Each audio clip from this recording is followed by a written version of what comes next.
man mahkam ushlaganman. Ya va'da berib aytasizmi?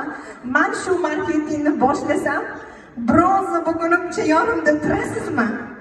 deganman.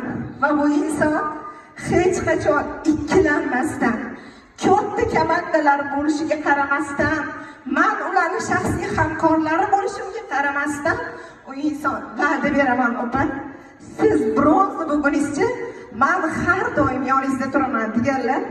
Va juda ham uzoq yo'ldan, ya'ni yangi yo'ldan men uchun, meni komandam uchun loyihani tanishtirishga ertalab qizdan kelib kechki 7-8 da ketgan kunlari ham bo'lgan.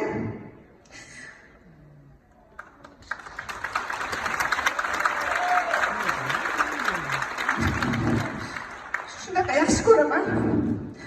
Va men ulardan har doim dublikatsiya qilishga harakat qilganman.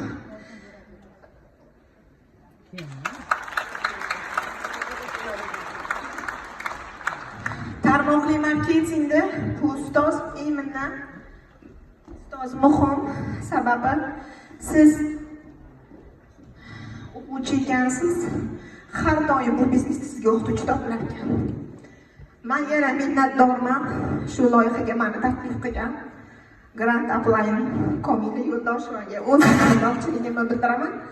Sababi bu inson meni bu loyihaga taklif qilmaganda edi, men bu loyihada bunaqa muvaffaqiyat qozonmagan bo'lardim. Va men yana rahmat deyman komandamga, boshim yerga tekkuncha ta'zim qilaman.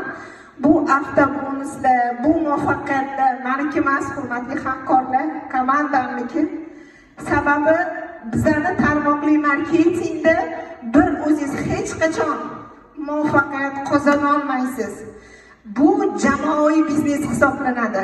Shuning uchun men butun komandamga o'z minnatdorchiligimni bildiraman va qolaversa mening mehribonim, jannatim onam, meni shaxsiy hamkorim, birinchi bo'lib biznesga taklif qilgan insonim.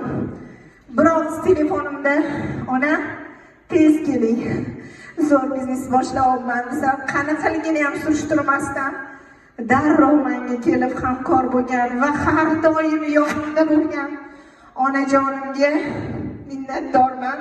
Sizni juda ham yaxshi ko'raman, onajon.